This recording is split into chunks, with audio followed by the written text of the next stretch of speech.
Kita ini kalau udah ngejolimin diri kita sendiri, bisa sampai nih kondisi kita, orang yang masuk ke dalam neraka yang paling dasar, diri kita masukin diri kita ke dalam neraka yang paling terdasar.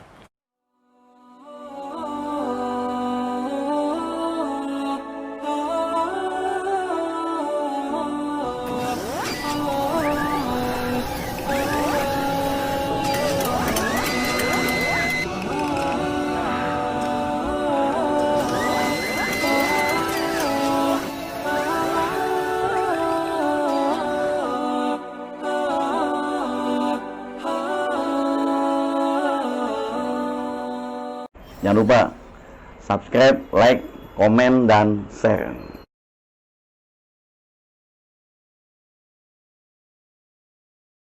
Assalamualaikum warahmatullahi wabarakatuh. Alhamdulillahi wa kafa. Wassalatu wassalamu ala sayyidina al-habibul mustafa sallallahu alaihi wasallam ahli sidqi wal wafa, amma ba'd. Puji syukur kehadirat Allah Subhanahu wa taala. Alhamdulillah, limpahan nikmat karunia Allah. Kita diberikan berbagai macam nikmat oleh Allah Subhanahu wa taala. Dari nikmat iman, nikmat Islam, nikmat sehat wal afiah, serta berbagai macam nikmat yang Allah berikan sama kita. Mudah-mudahan semua yang nikmat yang diberikan oleh Allah sama kita bisa kita syukuri, dan mudah-mudahan kita bisa pakai segala nikmat yang Allah berikan dalam hal beribadah kepada Allah Subhanahu wa taala. Shalawat dan salam tak lupa kita haturkan kehadirat baginda Rasulullah sallallahu alaihi wasallam beserta para keluarga, para sahabat hingga akhir zaman. Mudah-mudahan kita mendapatkan syafaatul uzma dari baginda Rasulullah sallallahu alaihi wasallam. Para pemirsa channel YouTube Hafiz Akbar Official yang insyaallah dimuliakan Allah Subhanahu wa taala. Kali ini insyaallah Al-Fakir ingin membahas tentang hadis dari Abu Hurairah radhiyallahu an terkait dengan ada 3 hal yang dapat nyelamatin kita. Ada 3 hal yang dapat membinasakan kita. Ada 3 hal yang dapat mengangkat derajat kita. Ada 3 hal yang mempercepat kafaroh, pengguguran dosa-dosa kita kepada Allah Subhanahu wa taala. Yang pertama, salasun munjiat. Ada 3 hal yang dapat nyelamatin kita. Ya. Kalau perkara tentang selamat ini penting. Siapa orang semua pengen gampang bagaimana supaya dia bisa selamat nanti di akhirat. Itu paling penting buat kita. Maka amal munjiat. Ini hadis dari Abu Hurairah radhiyallahu an dari Nabi Muhammad sallallahu alaihi wasallam. Yang pertama, apa yang bisa nyelamatin, paling cepat nyelamatin seorang hamba ketika dia berhadapan dengan urusan yang terkait tentang huru-hara di hari kiamat. Yang pertama, kalau 3 hal ini ada dalam diri kita, berarti udah ada nih najah keselamatan kita. Ya, 1, fa khasyatullahi ta'ala fis sirri wal alaniyah. Yang pertama, kita harus takut sama Allah Subhanahu wa taala dalam kondisi sendiri, dalam kondisi terang-terangan. Kondisi sunyi sama kondisi bareng-bareng takutnya sama. Karena kondisi kita kan beda-beda nih. Ada orang yang kalau lagi bareng-bareng kayaknya takut sama Allah. Ya, sampai kelihatan banget sama orang kalau dia sebagai ahli yang ibadah. Tapi kalau sendiri, ibadah kita itu bisa kehitung. Giliran dilihat orang, sholat kita bisa sampai 15 menit, 20 menit, 10 menit. Tapi kalau sendiri, sholat kita cepet. Takut kita sama Allah Subhanahu wa ta'ala nggak bisa 2 posisi. Kalau lagi sir, kita nggak ada rasa takut sama Allah. Tapi kalau kita lagi bareng-bareng, baru ada rasa khosyah sama Allah. Ya, kayak orang puasa. Kalau depan orang, ya kelihatannya kayak orang puasa. Tapi fisiri, kalau lagi diam-diam, dia langak-longok, dia makan. Artinya dia rasa takutnya sama Allah Subhanahu wa ta'ala di kondisi-kondisi tertentu. Kalau kita bisa stabil takut sama Allah, ya, sendiri dan bareng-bareng kondisinya sama.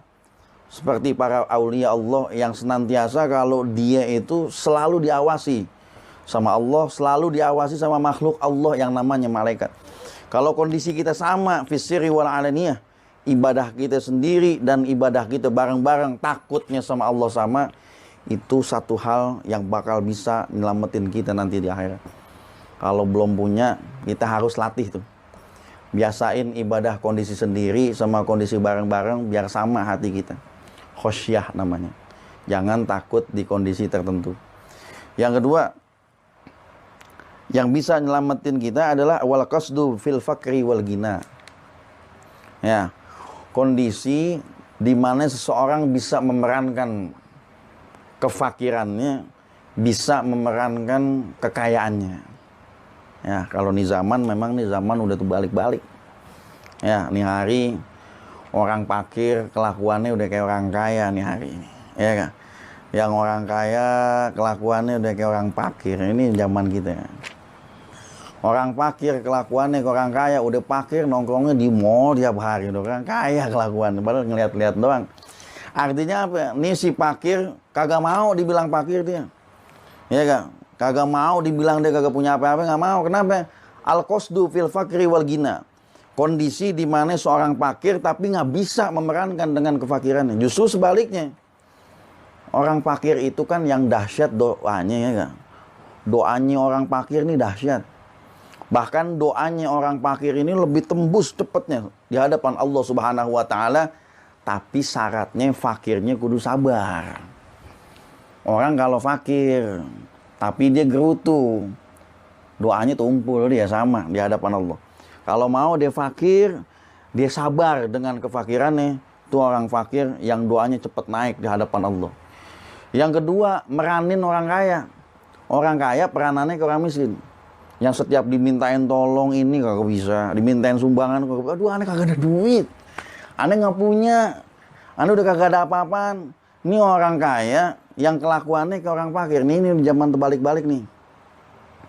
Ya, kalau orang kaya yang modelnya kayak begini, bagaimana Islam bisa sejahtera?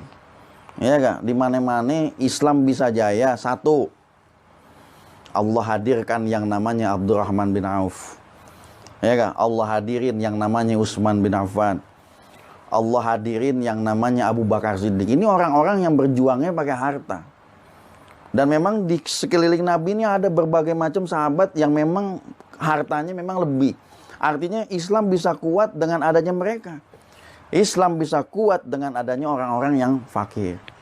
Nah, kalau orang kaya yang banyak hartanya ketika dia nggak bisa syukur sama Allah juga sama. Tumpul juga doanya. Ya, hartanya banyak. Kanan kiri semuanya hartanya dia, numpuk nih hartanya semua. Tapi dengan harta yang segitu banyak dia nggak bisa syukur sama Allah, sama doanya tumpul juga. Miskin yang dia kagak nerima dengan kemiskinannya tumpul. Kaya yang dia nggak bisa syukur sama Allah Subhanahu wa taala, tumpul juga tuh doanya. Jadi peranin di mana kita berperan. Kalau Allah peranin kita jadi orang yang fakir, ya berperanlah kita sebagai seorang yang fakir. Karena banyak juga sahabat Nabi ya dari golongan orang fakir banyak. Kalau antum memang dititipin harta yang banyak oleh Allah Subhanahu wa taala, berperanlah kita dalam agama kita dengan harta kita. Karena banyak juga sahabat Nabi yang hartanya ada. Jadi jangan tukar-tukar peran nih. Miskin kelakuannya ke orang kaya, kaya kelakuannya kayak orang miskin. Yang ketiga, wal adlu fi ridha wal ghadab. Adil. Di mana ente harus nempatin ridho sama marah. Kadang orang terbalik. Bini kagak sholat, ente diem, itu namanya ridho. Diemnya ente itu dianggapnya setuju. Ya, anak kagak sholat, ente diem, diemnya ente kita anggap setuju. Di waktu yang dimana ente harus marah, di situ ente ridho. Di waktu dimana ente harus ridho, di situ ente marah. Ya, kadang-kadang kita merasa risih kalau anak kita ngaji, pulangnya kemalaman, kita risih kadang-kadang. Ya kan, anak ngaji, risih. Anak nongkrong, tenang. Kebalik jadinya. Ya, ini zaman sekarang nih, orang perkumpulan ngaji diomongin. Orang perkumpulan main gaple kagak diomongin. Artinya dengan kondisi yang modelnya kayak begini yang masalah. Kenapa? seseorang nggak bisa nempatin ridho, seseorang nggak bisa nempatin di mana dia harus marah. Ingat, al-ghadab fillah. Marah kita harus karena Allah. Jangan yang karena urusan kita bisa marah habis-habisan, tapi ketika hak Allah diinjak-injak kita kagak marah. Ya, Nabi dihina kita kagak marah. Allah dihina kita kagak marah. Quran dihina gitu. Jangan nempatin itu, tapi ketika urusan-urusan yang terkait sama kita, di situ letaknya. Jadi al-ghadab fillah. Marah kita karena Allah. Kalau ada orang yang enggak ibadah sama Allah Subhanahu wa taala, disitulah letak marahnya kita. Nih lihat. Yang mungkin masalah itu ada sekeliling kita. Contoh yang gampang. Suatu saat kita ibadah nih. Ya. Lagi ibadah, tiba-tiba ada yang nimpuk nih, cetak aja. Ini yakin waktu tuh kaca masjid pecah, kondisi ente sholat atau kondisi ente lagi ngaji, ente pasti nengok tuh, semua orang nyari perhatian. Ada orang cuman pengen mecahin masjid, kagak ngancurin masjid, baru mecahin masjid. Tapi dosa, kagak boleh, memang tempat ibadah. Tapi mata kita terpana, kalau bisa kita udak-udak itu orang, kita adilin tuh orang, kan begitu. Tapi ketika ada orang yang coba ngancurin agama kita dan tinggalnya di rumah kita, faqad aqamaha faqad aqamaddin. Ya, wa man tarokaha faqad hadamaddin. Siapa orang yang mendirikan sholat, seakan-akan dia mendirikan tiang agama. Jadi kalau ente mau diriin tiang agama, gampang. Ente perintah ibadah yang terkait dengan diri kita. Satu, kita. Dua, keluarga kita. Tapi kalau di rumah ente ada yang gak sholat nih, ya gak? Bini kagak sholat, tiap hari diempanin sama kita. Ya, pengen beli emas dibeliin, pengen beli mobil dibeliin, pengen beli apa aja dibeliin, tapi dia kagak sholat. Sesungguhnya dia itu lagi ngancurin agama kita. Nabi yang bilang, ya, waman tarokaha faqad hadamaddin. Kalau ngancurin masjid aja kita segitu hebohnya, orang cuma nimpuk kaca masjid. Tapi di rumah kita ada yang ngancurin agama kita. Orang yang ninggalin sholat, dia ngancurin agama kita. Kita biasa-biasa aja. Ini aneh nih namanya. Ketika tempat ibadah digituin segitu marahnya kita, ya memang kita kudu marah. Artinya ini tempat ibadah. Tapi di satu sisi ada orang yang ngancurin ibadah, ngancurin agama kita dan tinggal di rumah kita. Dia adalah orang yang nggak pernah sholat. Nah ini jadi perhatian buat kita. Maka dikatakan begini, musuh yang paling terbesar adalah diri kita sendiri. Kalau kita belum kenal ke bahwa musuh terbesar itu diri kita sendiri, berarti ente belum kenal sama diri kita. Sejahat-jahatnya orang lain, ya, nggak lebih jahat diri kita sendiri. Kita ini kalau udah ngejolimin diri kita sendiri, bisa sampai nih kondisi kita, orang yang masuk ke dalam neraka yang paling dasar, diri kita masukin diri kita ke dalam neraka yang paling terdasar. Bisa jadi. Tapi kalau orang lain belum tentu setega itu buat kita. Dan kayaknya kalau ente bilang musuh terbesar aneh, orang lain salah berarti. Musuh terbesar kita adalah diri kita sendiri. Yang kedua, musuh terbesar kita setelah diri kita sendiri adalah orang yang kita sayangin selama ini. Dia bakal jadi musuh terbesar kita nanti di akhirat. Ini bini yang kita fasilitasin selama ini. Kita sayang selama ini. Kita kasih dunia semua. Suatu saat dia bakal jadi musuh terbesar kita. Kenapa? Karena dia adalah orang yang pertama kali ngalangin ente buat masuk surga. Dia yang pertama kali ngalangin ente buat masuk surga. Dan kedua, dia orang yang pertama kali nuntut sebelum orang lain nuntut ente. Anak yang selama ini kita fasilitasi, kamarnya kita bagusin, ya gak? Jajannya kita gedein semua, apa mainan kita beliin semua. Ya, dia mau yang modelnya kayak gimana kita turutin semua. Dia bakal jadi musuh terbesar kita. Dia adalah satu-satunya nanti orang yang bakal ngejegal bapaknya ketika bapaknya masuk surga. Tak dulu pak, ya kan? Tuh anak ngejegal tuh, di musuh terbesar. Jadi musuh terbesar kita nanti adalah orang yang kita sayangin selama ini nih, istri kita, anak kita. Kalau memang itu masalahnya, pernah gak terpikirkan oleh kita, manusia nih yang paling dia demen nih adalah kalau ngumpul bareng-bareng keluarga tuh dia demen tuh manusia tuh. Pernah gak kepikiran di pikiran kita ketika kita bareng-bareng nih sama keluarga kita di dunia, Gimana kalau kita nggak kepikiran, gimana kalau kita bisa bareng-bareng nih di akhirat. Ini bawa nih kebersamaan kita di dunia, bawa menuju akhirat.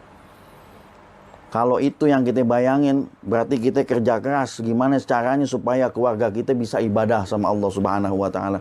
Jangan kita berpikir jadi benar diri kita sendiri, ibadah yang kita bawa sendiri.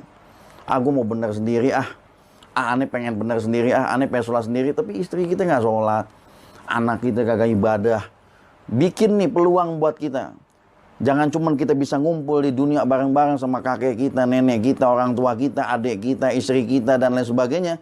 Bawa tuh kebersamaan di dunia sampai ke surga, biar kita bisa bareng-bareng masuk dalam surganya Allah, bareng sama keluarga kita. Itu yang harus jadi pikiran buat kita. Supaya apa? Supaya segala sesuatunya, hawa nafsu, setan, dan lain sebagainya, bisa kalah tuh dengan pengaruh kita. Itu yang jadi bahan perhatian kita. Maka 3 hal ya yang dapat menyelamatkan kita ini, mudah-mudahan salah satunya ada di antara kita mempunyai hal-hal yang ada di sini. Karena ini memang penting dan ini memang susah, namanya juga keselamatan buat kita. Mudah-mudahan Allah memberikan kekuatan supaya kita bisa melakukan hal yang seperti ini. Dan mudah-mudahan Allah selamatin diri kita, keluarga kita, orang-orang yang dicintai, ya orang-orang terdekat kita, semua. Mudah-mudahan Allah selamatkan fid dunya wal akhirah.